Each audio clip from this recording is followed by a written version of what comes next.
there, you're listening to In the Books, a podcast where we discuss on-screen adaptations of our favourite books. But wait, who are we? Who are you, Michelle? Wait, that sort of defeats the point. I'm Michelle. I'm in the States, and you can find me at Musings at the various different social media thingies that are out there, mainly Instagram. Oh yeah, I'm Rita. I'm at Annoying Rita, basically on Instagram, and even then I don't sit that often. But I'm trying. Welcome to the... Oh yeah, you do that. Yeah, go on. It's been a while. Yeah. And welcome to the third episode in our ongoing series of podcasts on the show Normal People. This week we will be discussing episode 3. So strap on in and brace yourselves for the recap. Marianne dresses in a black bandage dress. It is the 2010s after all. She puts on a pair of platform heels, again, 2010s, yeah. And then waddles into the kitchen, much to the shock of her mother and her brother, who ask her where the hell she's going looking like that. She reminds them, and us, that she's selling raffle tickets to fundraise for the Debs. Alan immediately warns her against humiliating him, but Marianne's taxi arrives, so she bounces. Marianne arrives at the semi-deserted nightclub and meets up with Karen, Rachel, and a blonde girl I think might be called Lisa. Karen is immediately lovely and complimenting Marianne, but Rachel remains so frosty. Yes. Cut to an undetermined amount of time later, but the club looks more full and the boys arrive. Connell is immediately drawn to Marianne, but instead of talking to her like a normal person, he decides to open and silently. And he watches her dance up a storm on the dance floor with new BFF forever, Karen. We love you, Karen. The London Grammar remix playing in the background is, again, impeccable 2010s. Like, I was like, oh my god, I think I've thrown up to this song. Anyway. Connell's ogling becomes so obvious that even Karen points it out to Marianne as they giggle and rejoin the rest of the group. Rachel pointedly requests they try selling some raffle tickets, and some creepy guy named Pat decides he will buy some if he can get a dance off Marianne. She rejects him, and so he retaliates by squeezing one of her breasts violently. Awesome. She pushes him off and runs outside. Karen finds her leaning against a wall outside crying and tries to comfort her. Eventually, the whole group finds her out there and start arguing over whether what Pat did was okay. Rachel, unsurprisingly, is unsympathetic to Marianne and is offended when Connell asks after her. Connell tells Rachel to fuck off and then offers to drive Marianne home. A round of applause. Yes. Alone in his car, Connell grabs her hand and tells her to stay at his place tonight. Lorraine is probably asleep, and he assures her that she is pretty laid back about this sort of thing. Marianne's mother isn't anything but laid back, so she remarks that she seems, Lorraine, seems like a really great parent, and she must be proud of raising such a good son. Connell is a good person. Cut to Connell's room.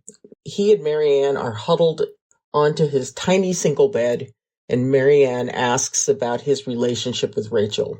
He admits to having dated her. They even slept together once last year, but he assures her that it wasn't the kind of things where feelings were involved. Marianne then asks if his feelings are involved with her. He says, obviously, and Marianne blinks back. Who is it obvious to? Which is a very good point. After another long silence, Marianne asks Connell if he'd ever hit a woman. Connell looks appalled and asks why she would ever ask that. Marianne tells him her dad used to hit her mum. Connell freezes and asks if he ever hit her. There is a lengthy pause from Marianne as she thinks about how to answer, and then she shakes her head and says no. He looks at her intently and then tells her that he would never hurt her. Physically. Yeah. He tells her she makes him very happy and that he loves her and hugs her, and she weeps. When they wake the next morning, it's with a panic. Marianne has overslept and has to rush out the door. As she dashes out, the front door opens and a surprised-looking Lorraine is standing there holding the week's shopping. She smiles brightly at Marianne and says, "Hi, sweetie." Marianne panics and runs away. Oh, Lorraine. Lorraine starts to laugh as she puts away her shopping. Connell is confused, and Lorraine admits she already knew about Marianne's afternoon visits to the house. Not very subtle. Connell comes down on her like a ton of bricks, insisting that she isn't to tell anyone about their relationship. This, naturally, confuses his mother, and she asks if Marianne has a boyfriend or something. She doesn't understand the need for all the secrecy, but after a death glare, she promises not to gossip about his sex life. Monday at school, all his friends are ribbing him about leaving with Marianne, and honestly, it's not even that intense. They are mostly joking, but Connell looks immediately stressed the fuck out. He cannot handle this. Oh, he walks over to Rachel Moran, apologizes for telling her to fuck off, and then asks her to the Debs. After school, Connell makes his usual trip to Marianne's house and tells her that he has asked Rachel. Marianne is immediately like, wait, what? He insists they are just friends. Marianne asks if they are friends in the same way she is friends with him. You know, with all the fucking. Connell, instead of just saying no, gets defensive and starts saying he would never have the time, which kind of implies the problem with this scenario is his time management and not the inherent disgust with fucking Rachel. When she asks if he would like to, he says he is, quote, not hugely gone on the idea, end quote. Facepalm moment if I ever saw one. Marianne's face shudders, and when he asks if she's pissed off, she tells him she doesn't care and asks him to leave. Connell has the gall to look confused as he leaves her house. Things go even worse for him when he tells his mom as he's driving her home. His mom is like, well, what about Marianne? And Connell admits she probably won't be asked and will have to stay home. Lorraine has an apoplexy and realizes that Connell has been pretending not to know Marianne. She is horrified and asks if he would even say hello to her in front of his friends. The answer is very much no. She asks him what he's afraid of and then jumps out of the car and tells him she would rather take the bus than stay in the car and say things she will regret. Go, Lorraine! We love Lorraine. We stand Lorraine. So, next day at school, Connell realizes Marianne isn't there. When Lorraine arrives to clean the house, she asks Marianne why, and Marianne tells her she prefers staying at home and studying. Lorraine then praises her for ignoring her son's messages and tells her he does. This makes Marianne uncomfortable because she has such chronically low self-esteem, so she admits that, Connell, compared to most people, was actually quite nice to her. So incredibly sad that Lorraine walks over and gives her a big hug. So nice. Yeah. Connell begins to have a little bit of a downward spiral as he realizes Marianne really won't speak to him again. One evening, as he sat with his mother watching telly, he asks her how Marianne is doing. Lorraine is reluctant to say too much, but tells him he really hurt Marianne's feelings. Connell thinks this is a bit of an overreaction, and a disappointed Lorraine tells him she is a vulnerable person, that is, Marianne is a vulnerable person, and he did something very Connell, hit by the full force of guilt, asks her to try being on his side. Lorraine tells him that that's not going to happen, and actually she thinks it's good he feels bad about this. Connell walks away looking depressed. Okay. Months pass. It's suddenly exam time. Connell is sat in the drafty sports hall of doom, waiting to start his exams, when Marianne appears looking absolutely just so cool in her distressed vintage jeans and her leather jacket, just rocking up. Connell looks heartbroken as he realizes still can't talk to her. The night of the Debs, he puts on his attire morosely and then heads down the stairs for a pep talk with his mom, who reminds him it's just one night. He tells her he just doesn't want to go. He would rather stay in bed. This has a faint whiff of depression. Lorraine tells him that sometimes we have to do things we don't want to. And honestly, if this isn't the consequences of his own actions, then I don't know what it is. Connell goes to pick up Rachel from her house and has to endure some really awkward and banal small talk from her parents, and then they head to the Debs. It's in some mid-range hotel convention room in town, and the montage from the night feels painfully accurate to any kind of palm levers. Yeah, levers. Yeah, that's very British. Okay. Levers. Okay, levers. That you've ever been at. The food is bland, the conversation is based on what people have chosen to wear, and the only way to get through it is to binge drink. We cut till later in the night. Everyone is a few drinks in, and the boys are all sat around their table, watching as the girls dance together. Rob pulls out his phone and shows Eric and Connell a naked picture of his girlfriend. You know, one of the girls dancing together out there. Connell is disgusted and tells him it's fucked up to show them pictures of her like that without her consent. Eric and Rob look at him like he has grown a second head and accuse him of being a bit gay about things lately. God. Connell leaves. Connell's like, I'm done with you people. This has reached a... Outside, Connell is chain smoking to cope. His friend Eric approaches and, arguably showing a little more emotional intelligence than his friend, casually brings up Marianne and remarks it's a shame she didn't come. He asks Connell what was going on between the two of them.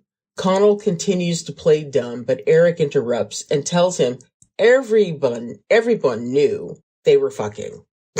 Connell looks like he has just been struck by lightning. Everyone knew anyway. You big idiot.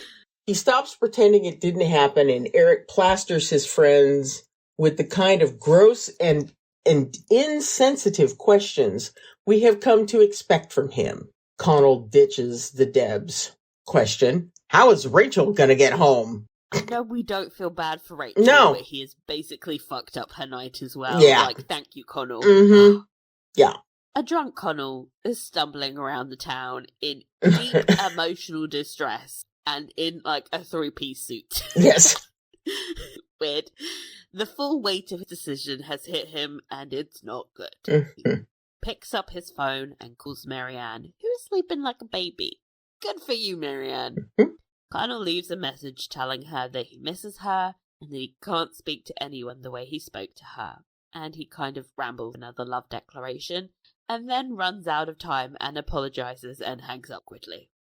She's gonna love that message. I know, right?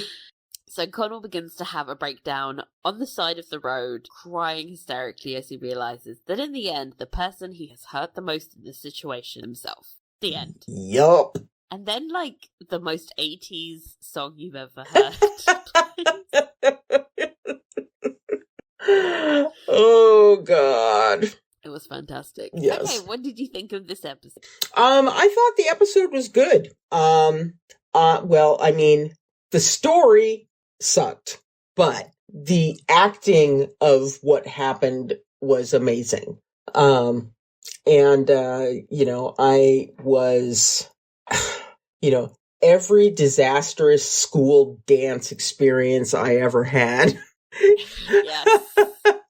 was relived in almost Technicolor while I was watching it. It was too real. Yeah. I could, like, smell Uh-huh. the The stale beer and just stale beer. Like people who've put too much perfume on, like, ugh, it's all just mingling, and then a little bit of sweat because everybody's dancing. Yep. Yep. Ugh. Just miserable. You just get all the worst flashbacks with the show. Oh, like, yeah. None of the good stuff. Yeah. How about you? What did you think? Well, I think this is an incredible episode. Mm-hmm. And Paul Mescal, who I have, been saying, hey, why did he get the awards? Yeah, this is kind of why he got the awards. Mm-hmm. His performance is so incredibly raw and vulnerable. Yeah. And quite frankly, he's unlikable for a good chunk of the episode. Mm-hmm. But by the end, you've just gone full circle where you're like, oh my poor boy. Yeah. He's able to highlight so much pain and insecurity. Mm-hmm. Despite the douche of his actions. And the final scene of the episode where he's just sobbing on the side of the road is so painful. It's just so heartbreaking. Oh, it's devastating. Amazing that he was able to, like, get there emotionally to be so raw. Like, it feels intrusive watching him do that. Like, I was just like, ugh, it's too real. Mm-hmm. You know? Yeah. Yeah. It was. Like, what a yeah. Oh, man. It was very, very, very, very good. Okay, so important. Mm-hmm. You have started the book. Oh, yes. I mean, you're very far into the book now. I have less than an hour left of the audiobook because I simply could not stop listening to it. And just had to find out what was happening. Wow. So I will definitely be able to delve into thoughts about book versus this episode more than I have in the past few episodes that we've done, the past two that we've done so far. Oh, yeah. So up until this point, I thought the book was followed incredibly closely. Mm-hmm. But this episode, we got our first kind of significant deviation, and that was the exclusion of the chapter where Connell goes to his grandmother's hospital. Okay. And we got a bit of more insight into his family dynamic in that chapter. His mother had him when he was a teenager, and his absent father is mentioned a bit. His supposed ambivalence about that, but I have questions about that. Where he's like, it doesn't bother him. I'm like, it bothers you a little bit. We can tell. I feel like it's the root of a lot of his low self-esteem. Yeah. There's a bit of a black sheep quality to him that was previously unknown to us. Like, at school, he's a bit of the golden boy, do no wrong, does amazing, plays football, everyone loves him, popular.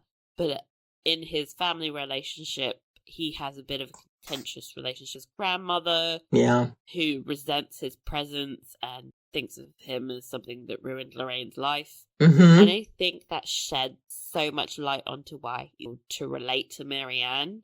Yeah.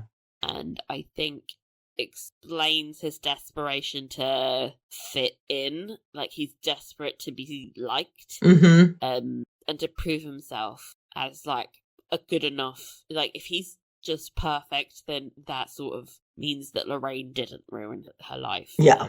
He's almost like... I think his need to be liked is pathological. As soon as he gets the smallest amount of teasing, because it wasn't that severe, and he was having a full-blown panic attack. No, it was, the moment of revelation when, Eric tells him, we all knew, we knew, I don't know if you thought you were just being, the slickest, secret spy kind of thing, but when you saw that scene, had you read the... No, I had not. So were you, like, surprised that everyone knew? Yes. Or were you like, of course they Well, knew? I was surprised because I was, kind of living in Connell's fantasy world of, okay, he's been doing this kind of sneaky thing, behind everybody's back. And then when, the reveal comes out, it's just like, my reaction wasn't shock. it was, dude. It was just, dude. In retrospect, fail. clues were there. Like, Epic if fail.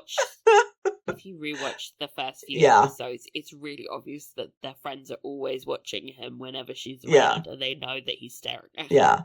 her. I mean, and it's like, come on. You're not slick. Connell. You just shake your head. So much damage. Mm. So why do you think they cut out the scene with grandmother? Do you think it was just superfluous? Have I said that correctly? I don't know where I am. No, you done good. I think it is, and I'm sure as we get further into the series, we'll see more instances of this, but there's the need to focus on what is going to move the story forward.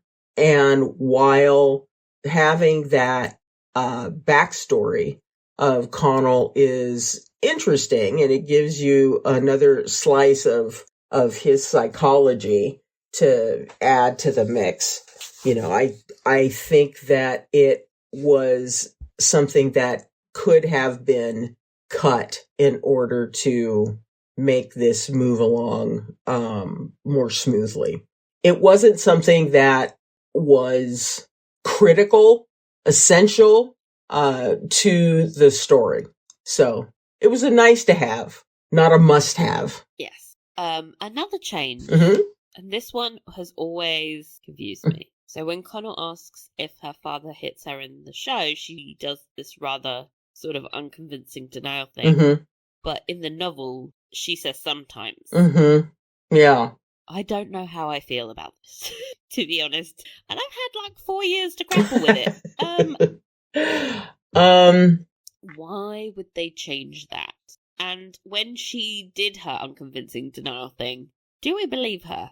Are we supposed to believe her? I don't know. Well, I think I have no answers.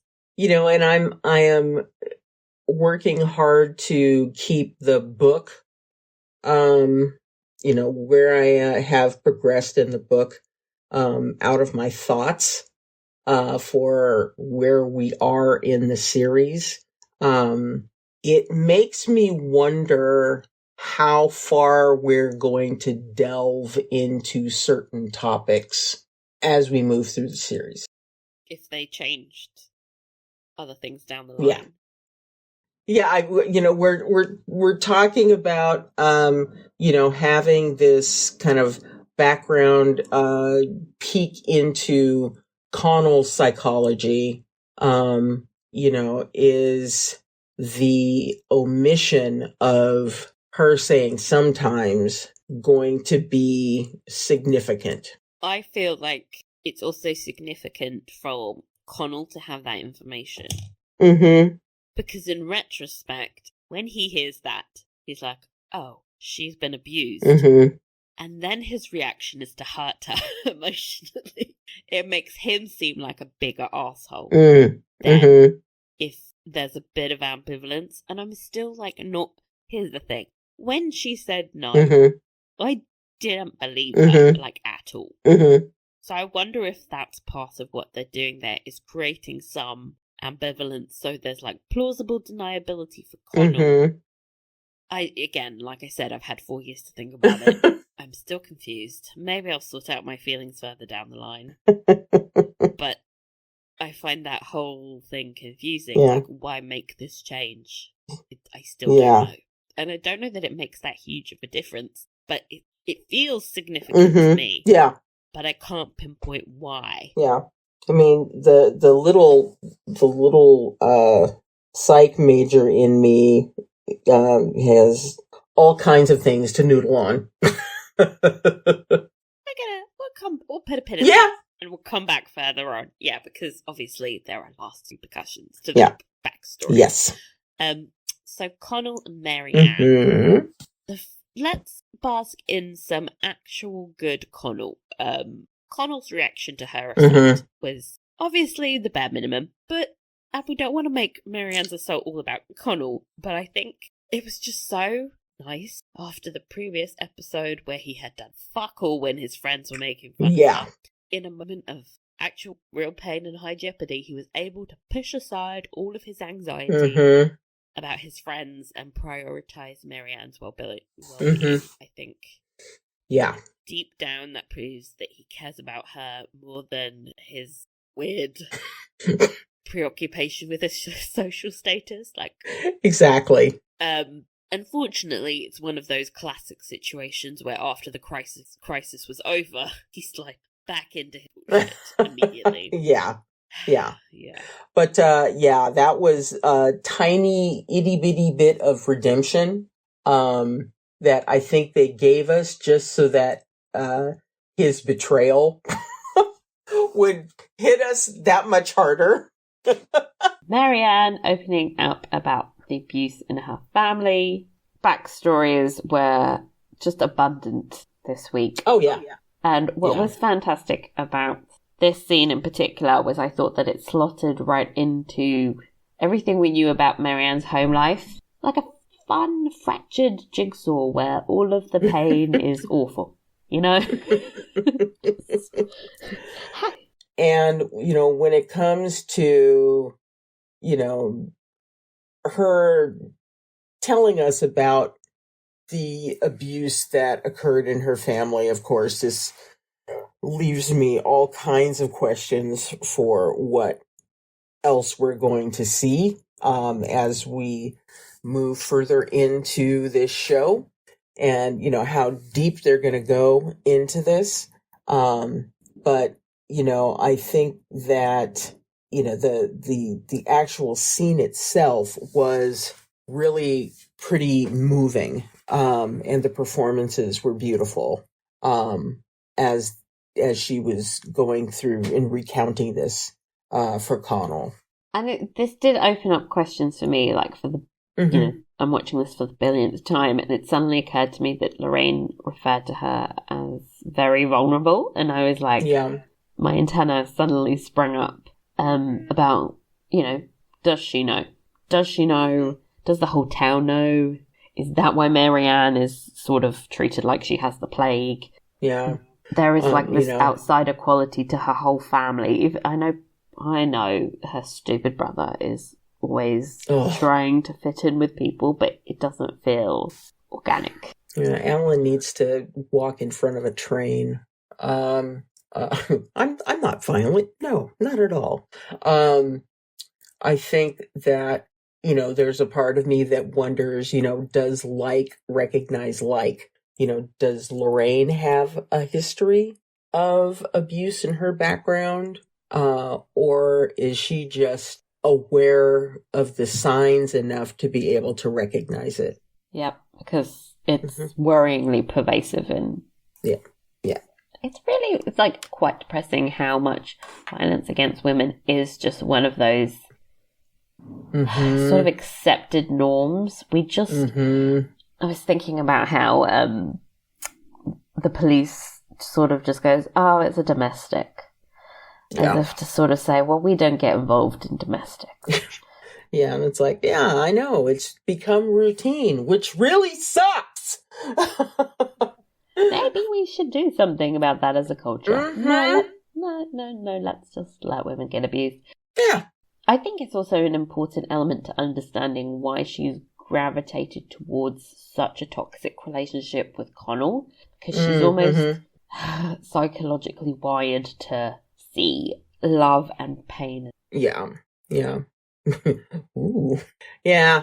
But then also it makes her cutting him off such an incredible moment of growth for her. It's like, oh, she's doing something healthy. Meanwhile, Connell downward spiraling. Exactly. I mean, you remember the scene where, they went up to, the ghost house or whatever it was in the second episode, and how, she said, basically, I would let you do anything to me that you wanted. That was the amount of influence that Connell had over Marianne, and unhealthy degradation, basically. And the fact that, once she learns that he has invited Rachel to the Debs, she basically said, enough, no more. Mm-mm. And something from the novel that always struck me is that her mother thinks that she lacks warmth because she sort of dissociates from interpersonal relationships as a way of coping. Oh yeah, she lacks the ability to beg for love from people who hate her, I think is the line. I think that's her coping mechanism in times when she is really hurt, is that she detaches, which you saw in that scene where Connell is telling her about asking Rachel to the Debs. But her inability to, like, when she's been hurt, she knows to bounce, basically, as... Yeah. Yep. And I'm not sure that I would have had that kind of emotional strength. I probably would have been like, okay, you're taking Rachel to the Debs? Fun! I'll see you next week. At 17, you know. Yeah. If I could go back and talk to my 17-year-old self, oh, what a tale I would tell. Stop being such a pushover. Yes, exactly. Like, stand up for yourself. Oh, but so Marianne is very good at standing up for herself. She loves an argument. Yeah. We love that for her. Yeah. Okay, so the I love you scene. When I first read that line, bear in mind, I had no idea what this book was about. I don't think I'd read the back cover when I started. But I was immediately gripped. But I also just, like, I read that line and I immediately know we were about to read something very fucked up in the next few pages. Because it felt self-destructive and awful. You were just like, this is too soon. This is too soon. I just felt like he wasn't emotionally mature enough to handle. And I get the same feeling every time I watch this on screen, because Paul Mescal's performance, it reads in his eyes. He's sort of obviously sincere, like he feels it, but there's a sort of panic, deer in headlights. Oh shit! I just said that out loud. Exactly. I was just going to say the word panic. You know, and it is palpable. And obviously, he's a teenager. This is a very intense relationship. Of course, he's going to panic somewhat. But when you look that scared saying it, no good can come of it, you know? Yeah. I feel awful every time I watch that scene. It's so good. So good. There's feelings that stirs up in me. I also loved the novel that, like, a few pages later, he's sort of thinking back to that interaction and going, so I know I said it and it felt right in the moment, but was I just saying it to make her happy, like, because she was upset? It's like, well, I'm glad you're having a moment of self-reflection about what you just said. He's like, anybody with any people-pleasing tendencies will sometimes go, I know I said it, but did I mean it? Am I just being fake? Oh, God. The kind of weird insight you have into human nature when you read and watch this is amazing. Where you're like, there's also another line that I really like about, Connell says something along the lines of, like, I wish I knew how other people carried out their personal lives so that I could copy them. Like, Connell.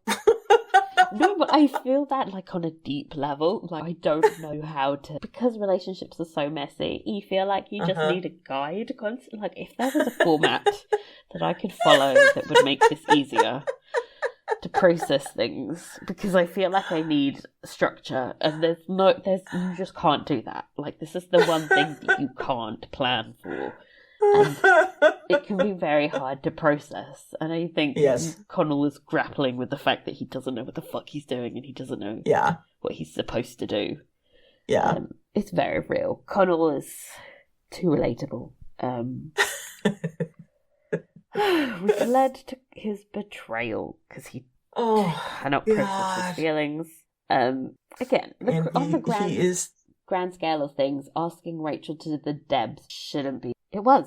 Well, drama. I mean, he's gotten himself entangled in this relationship that, you know, when it comes right down to it, means the world to him. But he is so stilted in what he can and can't share, or what he thinks he can and can't share, that it's got him frozen, into, believing that he's got to keep all of this stuff on the down low, which, obviously, ironically, we discover that everybody knew anyway. So, the whole secret keeping and, I can't go to the Debs with Marianne because what will all my friends think? And all of that trite bullshit becomes moot in the end. I mean, a third option that just occurred to me, he could have just not gone to the Debs with anyone. Yes. He could have just stayed home and avoided all this. Yes. But no, he feels like he has to live up to some sort of... Some image. Yeah. I love when his mum is like, what are you afraid of? Because, seriously, what is the worst that can happen? Mm-hmm. It's not that deep. And yet, to Connell, it feels like the biggest turmoil that has ever happened to anyone ever. This is seismic. Because it's like a fracturing of who he thinks he is as a person. He's like, oh. Mm-hmm. Yeah. And it is when we think about, the time frame that, these characters are in, it's in high school when, your adolescent brain still has several years left before it finishes growing.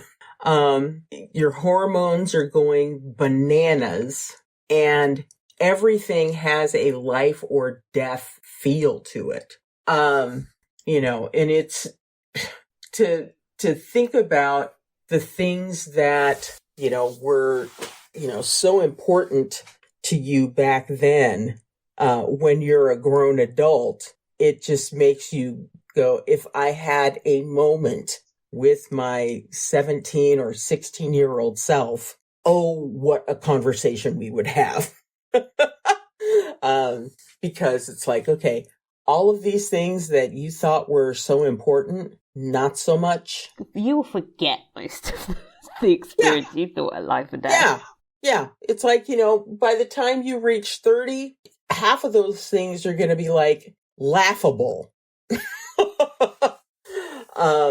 But, in the moment, Connell is just so wrapped up in what everybody thinks about him, and, his status with this group of friends, He doesn't even seem to like that much. Honestly.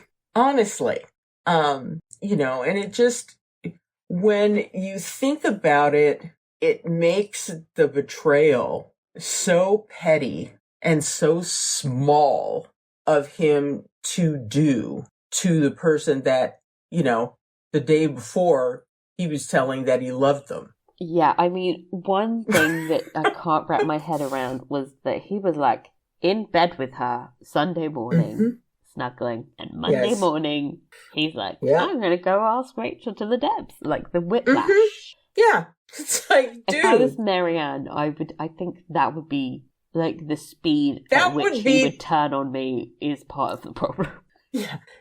That would be the boot to the testicles moment. That would be the, I'm a bust off this shoe up in your junk. Thank you.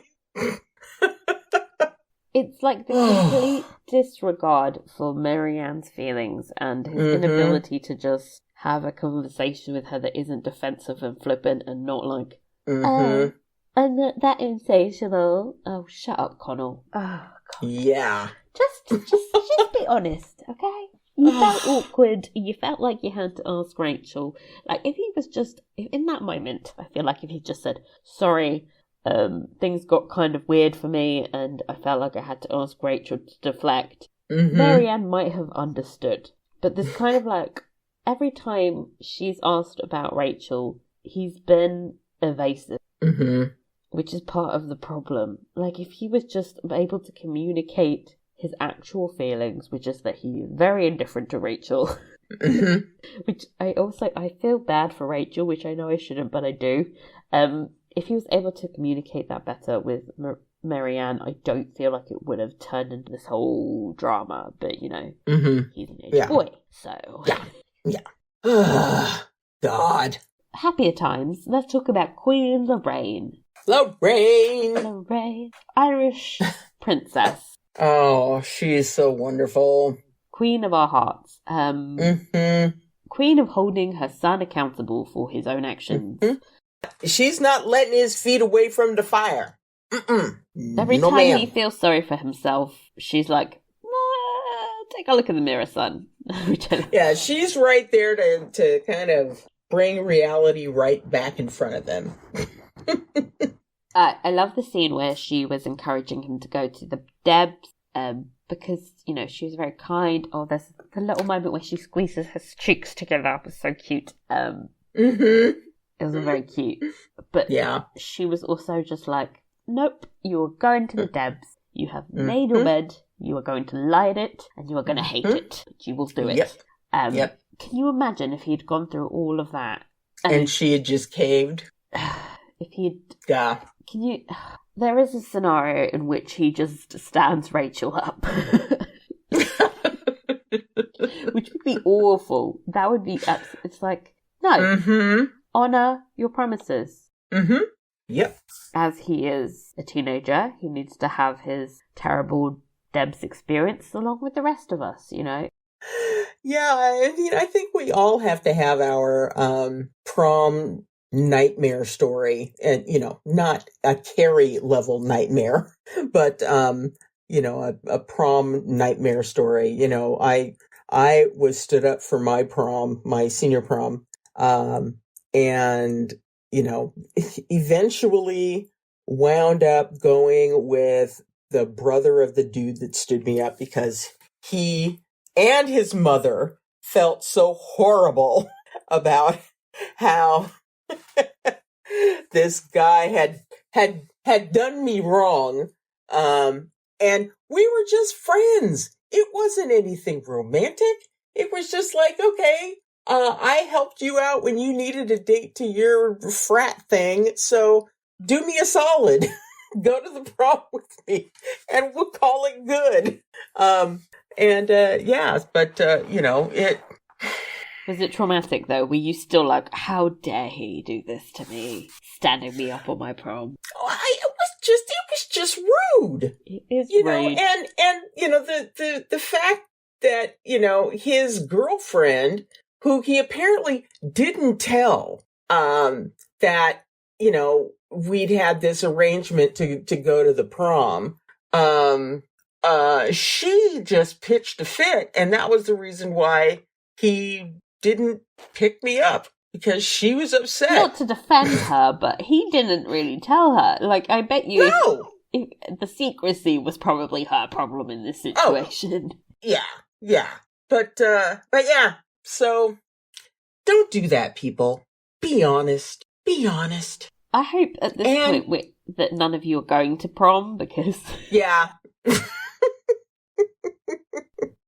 I think we have an older demographic than, you know, like prom. Yeah, but if you are a teenager, good luck. Yeah, or there. You know, you've got children who are teenagers. You know, this is a cautionary tale. You know, yeah, I know. Poor Lorraine. You know, having to deal with Connell, and you know, I loved how, you know, she gets out of the car and goes to the bus and basically says, you know, I am not staying in this car and saying something that I'm going to regret. That was awesome. And I love the relationship that she has with Marianne. Oh my God, yes. Because Marianne has such a vacuum where her mother should be, the relationship she has with Lorraine feels so important. With the moment when they hug, I wanted to cry. Yes. was like, thank you. It's a vital relationship. It really is. Yeah. The only person that has Marianne's back, not even Connell at that moment. Like, she's so isolated. But she has one person. Like, when Lorraine said, you know, you're not returning my son's calls, good for you. I was like, yeah. Queen. Yeah. And then, you know, the moment where, you know, Connell asks his mom to be on his side, and she's like, no! We are Team Marianne. She would get t-shirts if she could, you know. Yes. Oh, I love it. Oh, God. Downer, Connell's mental health. Yeah, that boy, you need a therapist. Oh, my God. Oh, my God. Definitely going through, like, his first massive depressive episode. And I say first because I feel like it's very obvious that this is a chronic condition. I feel like the signs were almost there immediately because he was smoking in school, which was crazy. Drinking just to watch TV with his mum, like, that's weird. And, you know, there were just references everywhere of him wanting to sleep, and he just... Paul Mescal does such a good job of context. I rewatched After Sun, which is the movie where he got nominated for an Oscar. He also plays a depressed character there, and I feel like he, like, oh my god, does he get the physical... Like, this man just has the mannerisms down perfectly. You could always say this that man maybe knows. he has some experience himself. Because I just thought, like, the energy levels that he had in the previous episodes just dropped off a cliff massively. He's suddenly, like, sluggish and sleepy looking. He can't maintain eye contact with anybody. He just looks like he wants to curl into a ball. Like, this man gets it. And he's a very good crier. Like, you know how... Oh my gosh. He is so honest with his distress, and just the dude ugly cries, although he's still kind of pretty when he ugly cries. I know. I hate you. Damn you. Where is the snot? Yes. Where is the snot? Where's the blotchiness? Damn you. Come on now. But I mean, he, you know, you are able to tick off all of the boxes for you may be depressed if you just tick off every single one of the boxes. So in England, what we do is we have numbers. So from bizarrely 1 to 8, I was like, why not 10 anyway? And he would be, I think, an 8 for, like, all the signs. 8s across the board. 8. Yeah. But, he does an extraordinary job, in showing us, you know, Connell's just kind of descent into, madness, for lack of a better word. I really liked, there's this moment where, after he has the conversation, Marianne, he goes to school and she's not there. And, it's literally a shot of the back of his head as the names are being called. And they say Marianne's name and his neck sort of twitches over to where she should be sat. And, like, you were looking at the back of his head. How is the back of his head giving such a good performance? It's insane. I was just like, what is happening? The back of his head. It's acting. It's like the neck. You can see like a little vein pop up of him being like, "Oh no, distress! She's not here." Just so good. It's insane how good he is as an actor. Yeah. So favorite performance, I'm giving it to him. Like, absolutely. This is same here. This is why he won that BAFTA. Really, really fantastic.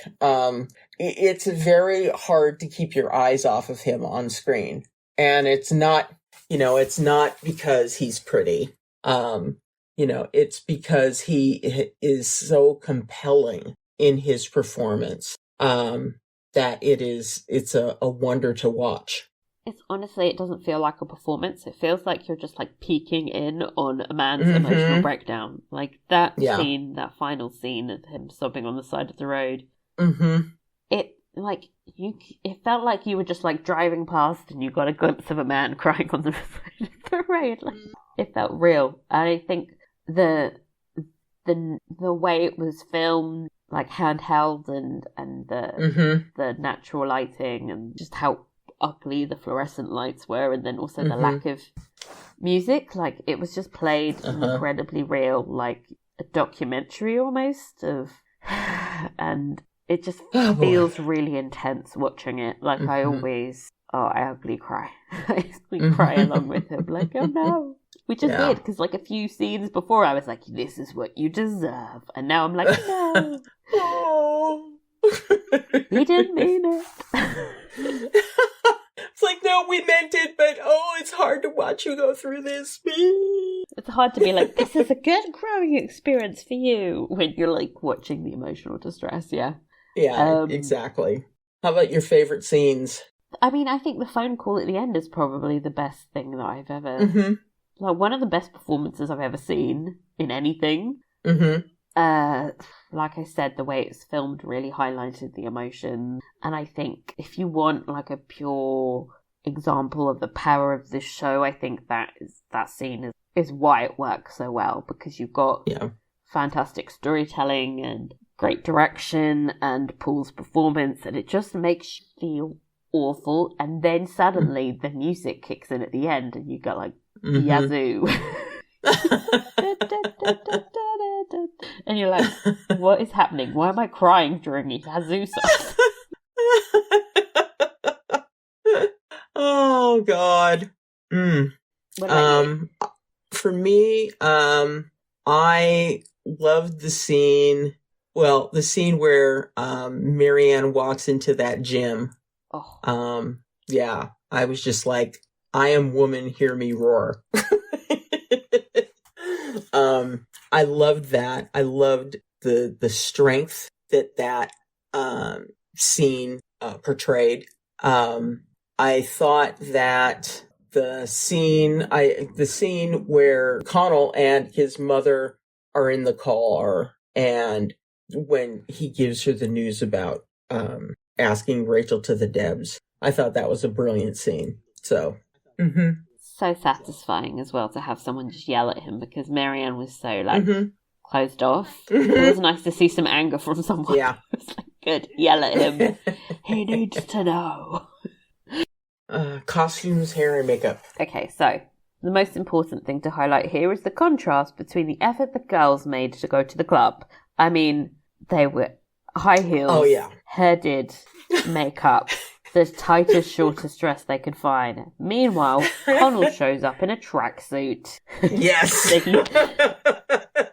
And the distinguishing feature from his normal clothes is that he has zipped it all the way up for tonight's event. Absolutely. Yes. Chef's kiss, no notes, delicious.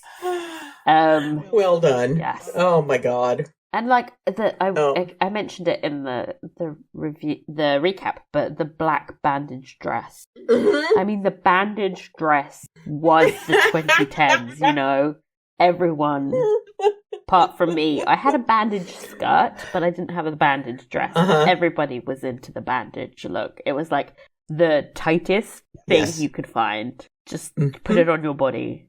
Yeah. When people talk about bodycon.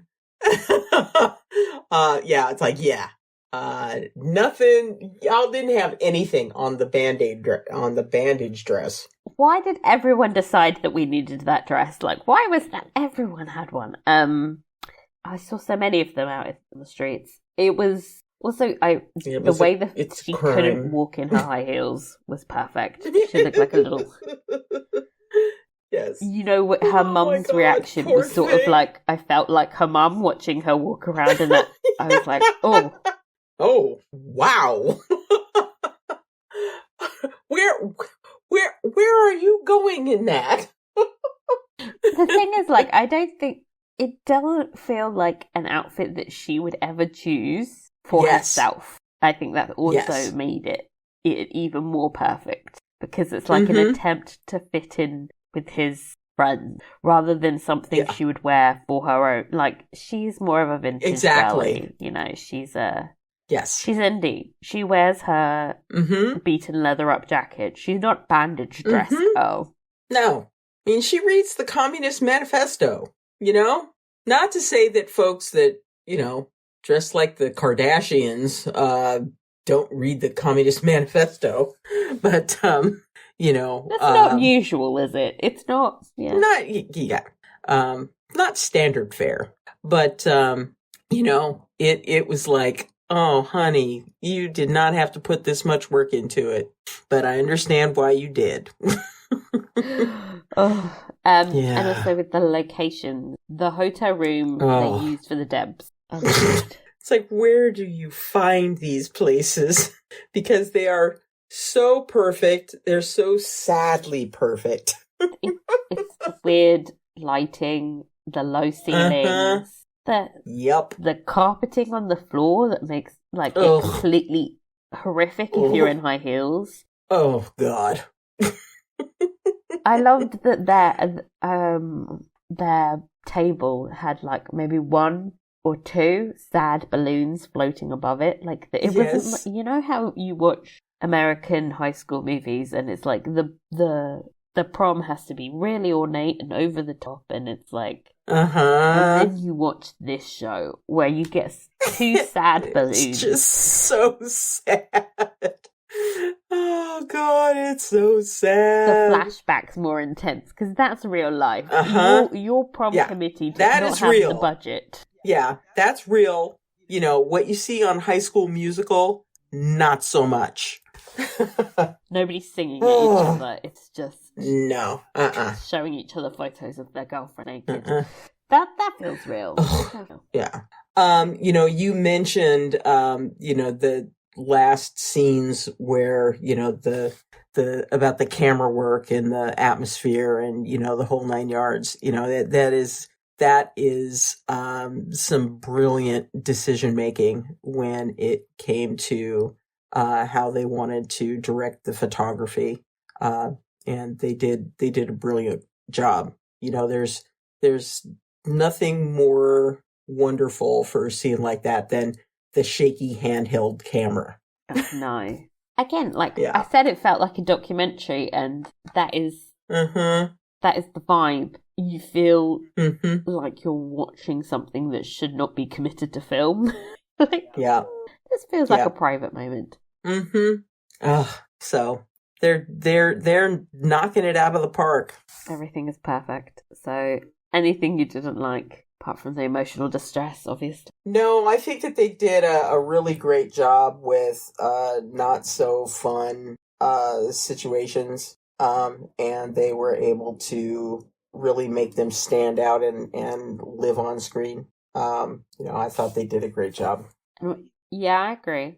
I think when you think about this episode, I mean, you've got sexual assaults, you've got the whole scene where he shows his friends with his naked girlfriend. Oh, God. You've got them using gay as an insult. It felt just scene after scene of problematic shit. But you never got the sense that the show was saying, this is okay. The show always treads the line of this is just how things are, and it's fucking shitty. And people, even things like people excuse Pat's behaviour when he molests people on dance floors. Because that's real life. Because that's what happened back then. Still happens. It was, Although probably would wind up with a few slaps upside the head nowadays. I would hope. But, and then anyway. Things like Rachel making excuses for it feels really real.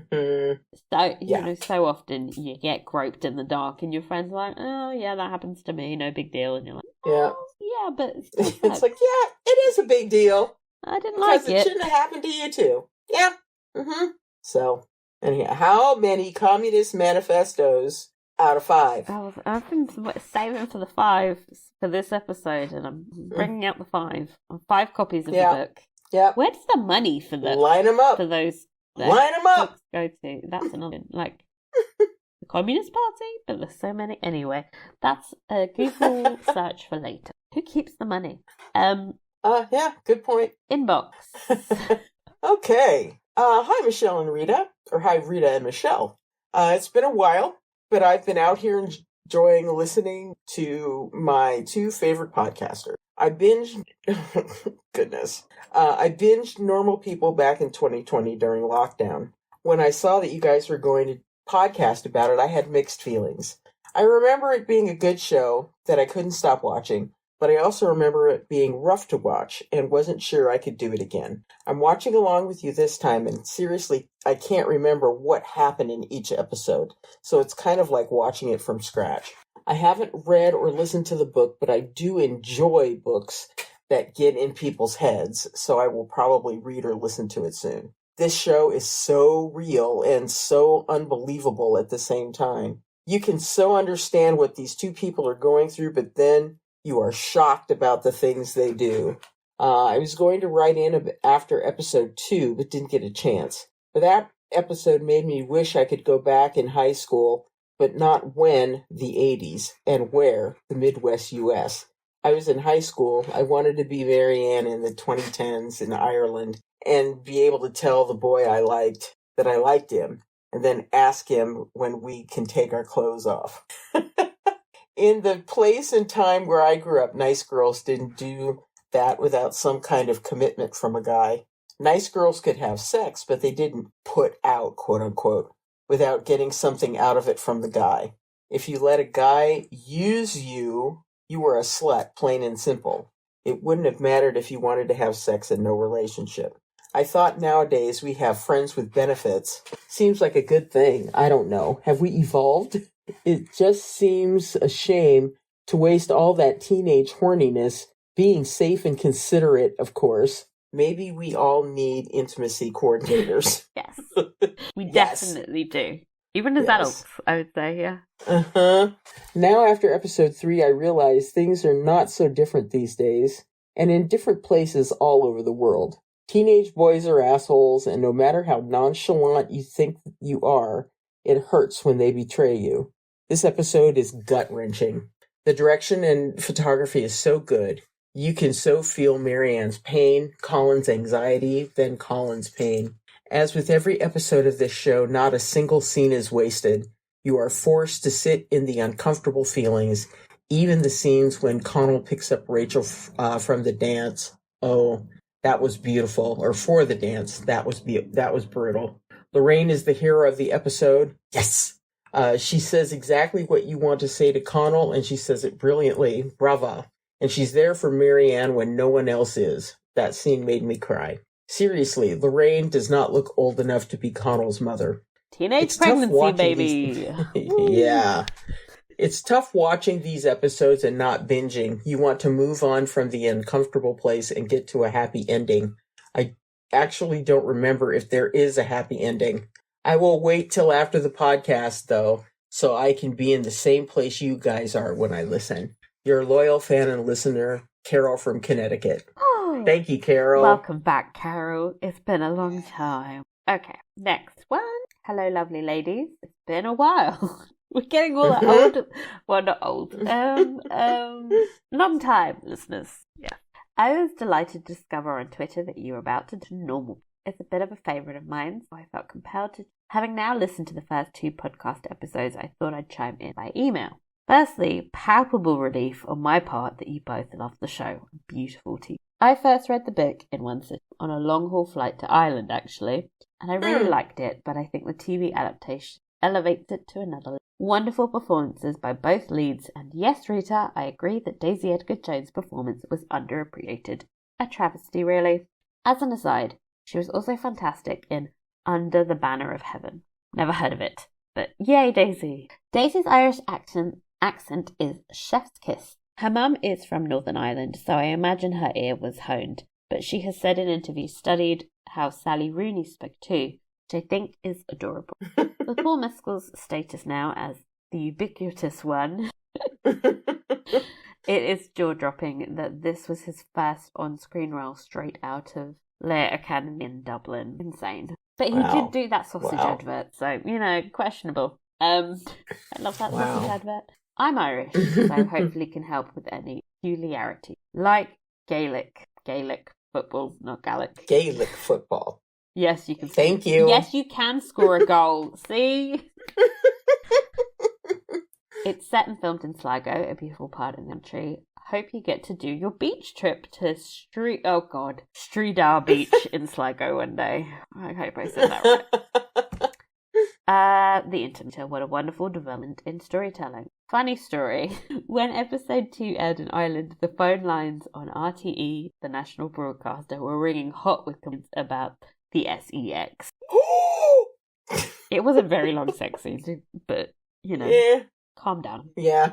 If you think that's spicy, wait until later in the series. Yeah. One last thing to mention, with a caveat, it's been a while since I read them. My recollection is that Marianne was not written as a looking girl. I recall some commentary about Daisy Edgar Jones being too pretty in that role. That's something you both can comment on as you be fresher. Till next time, we'll be ready with hankies for next week's episode review. Anya. Anya.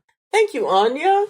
Thank you for telling me how to pronounce your name. Mm-hmm. Thank you.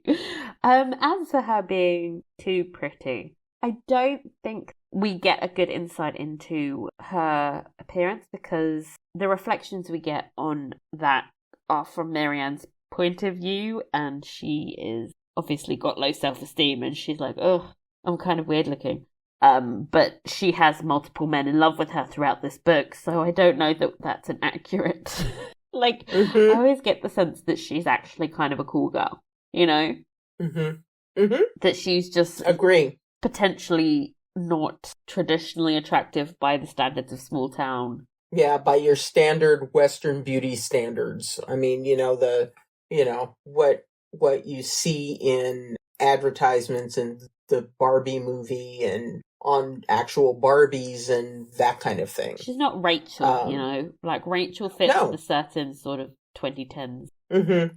Yeah, agree. Plus, I think they've done a good job of making, Daisy Edgar Jones look kind of like a teenager, there's really intense close-ups. I was thinking you could really see all the imperfections in, her pores and her skin, and she just looks like a normal person to me. And, I think that is perfect for this role.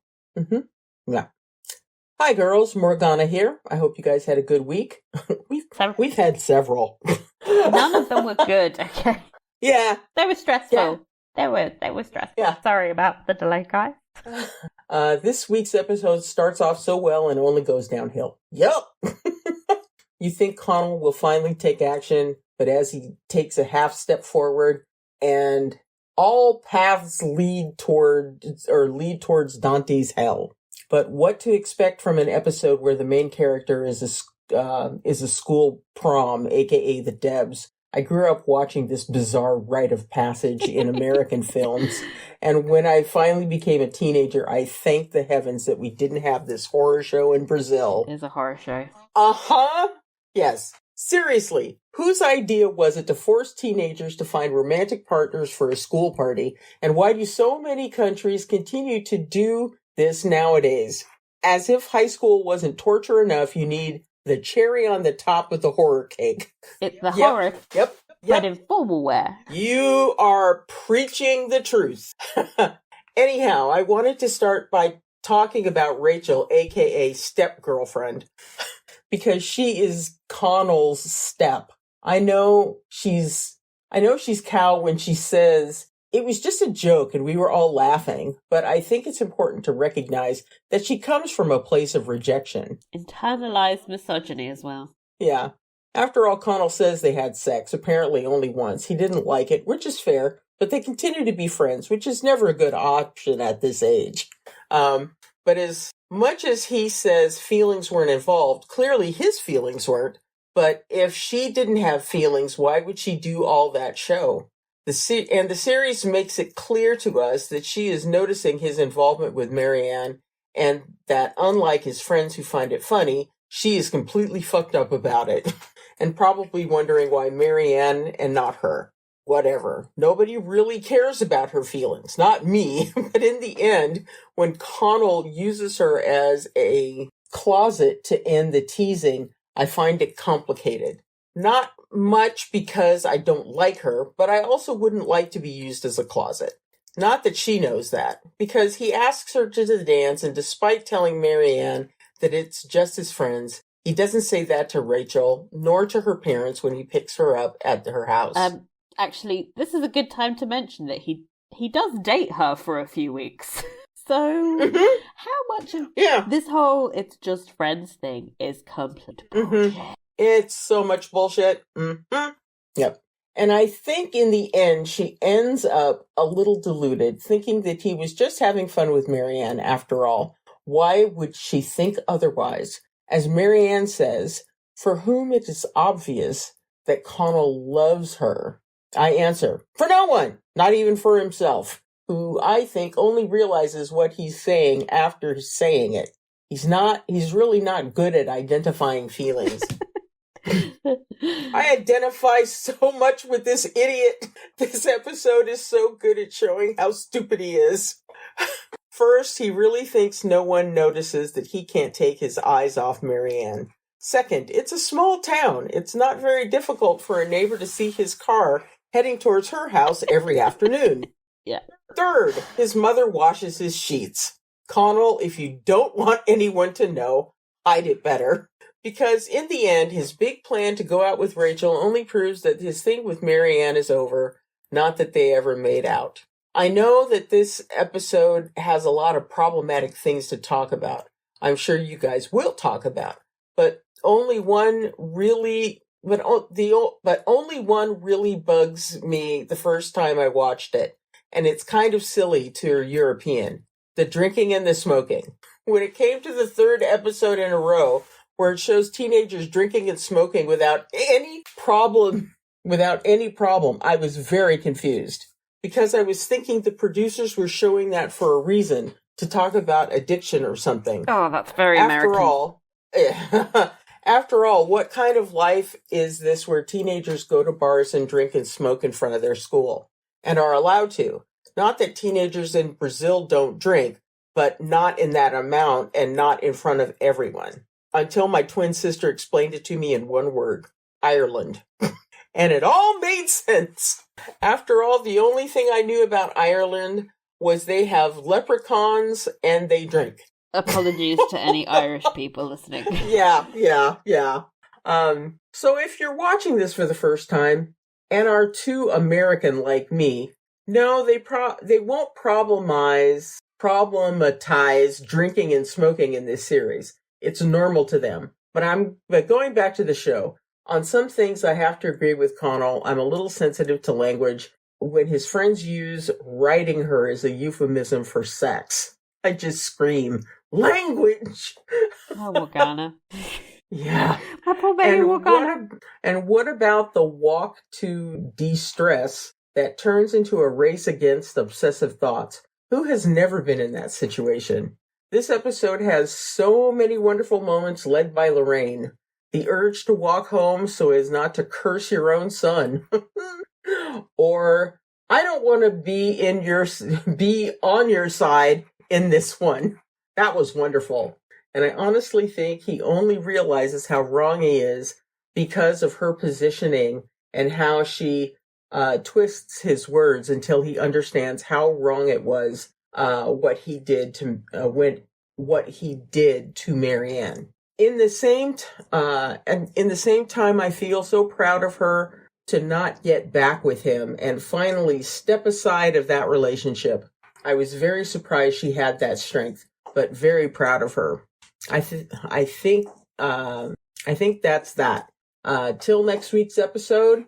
That is a good one. So many good lines. I can't wait. See you, girls. Bye, Morgana. Bye, Morgana. Got me feeling. Thanks, Morgana. Got me feeling real European because, I'm just yeah, of course, teenagers drink. Oof. You know, the smoking age when I was a teenager was 16. You buy cigarettes at 16. It's just. I mean, I never smoked, but everyone around me. Mm-hmm. It's just normal. Yeah. Life is different here. Okay, guys. Mm-hmm. We're running around mad. Okay. Next email. O'Connell, you fool. He had the makings of her knight in shining armor, but no, he fucked it up. Lorraine, Mother of the Year, calling out her own son. Applause, please. Yes, we were all as appalled as Lorraine was. If she can't instill in him how a girl should be treated, I don't know who can. I mean, seriously, I'm getting a bit annoyed with this ridiculous behaviour.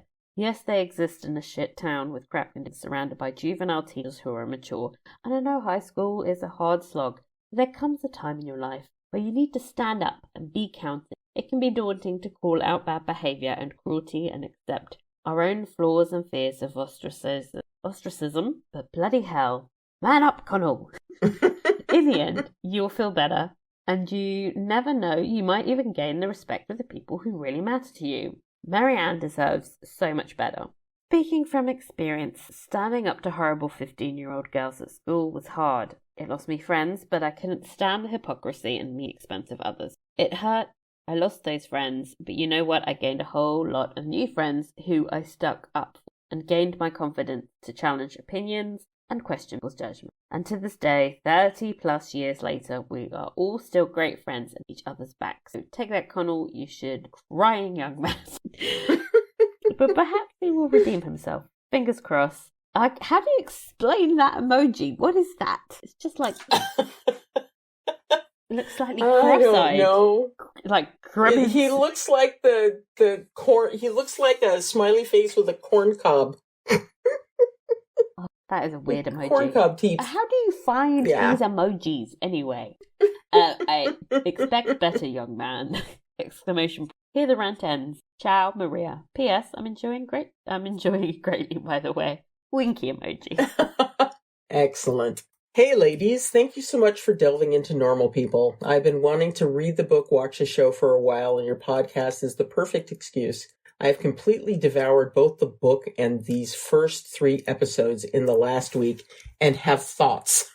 Probably too many. First off, I really enjoyed the book and now the show. I love the beautiful, broken, vulnerable characters of Connell and Marianne and their story. It's so different than a lot of romances I've read. Theirs is not a flowery love or enemy to lovers or any number of other typical tropes. Their love is young, filled with raw intensity, and comes from a place of desperation. Both characters want to be loved and to connect with someone who understands them.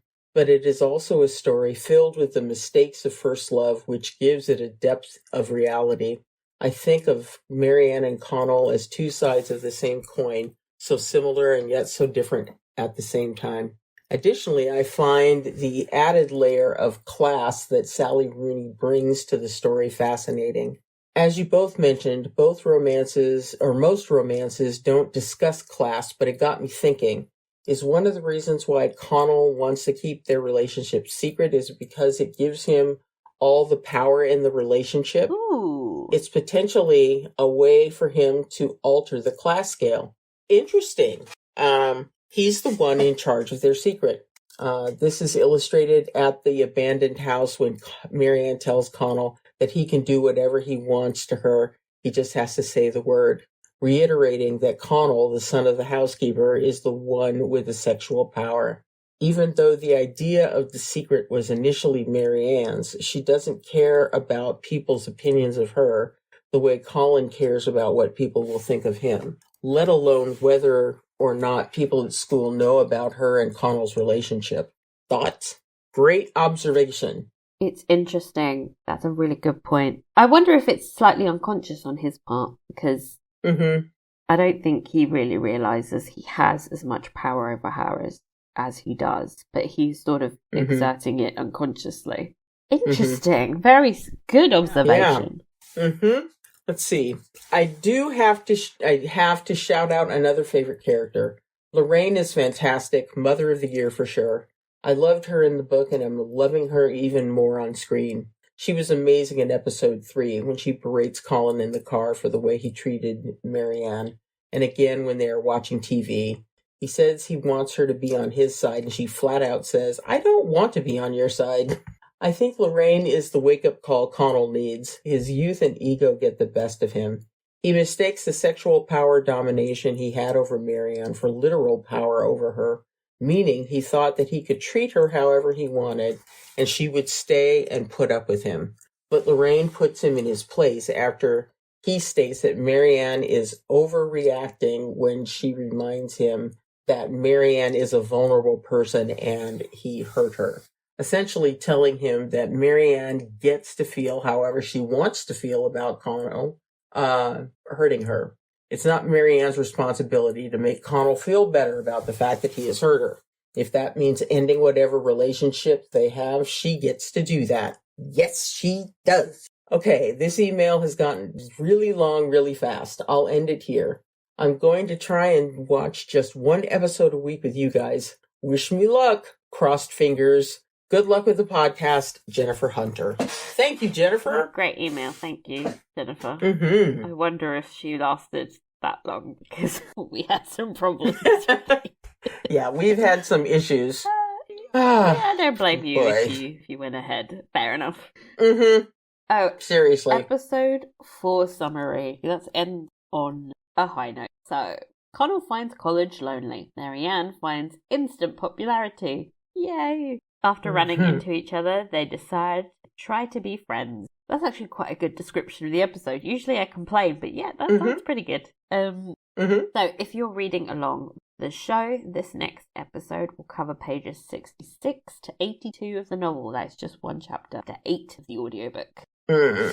That's all for this episode, guys. We'll be back next week discussing episode 4. I'm going to knock on wood for that because, you know. Nothing else goes wrong. Yeah, we've said that before, but, you know, we are hoping to be back next week. If you want to get involved in the podcast, you can email us. I'm imagining like a little eel flying through I the know, internet. right? It's very cute. So cute. At inthebooksnetwork@gmail.com. We are on Instagram as well, so please follow if you want fun bonus content and updates on the podcast. You might need to do that, yeah. If you enjoyed the pod, please rate, review, and tell your friends. Thank you, and we will see you next time. Fingers crossed. Bye. Bye.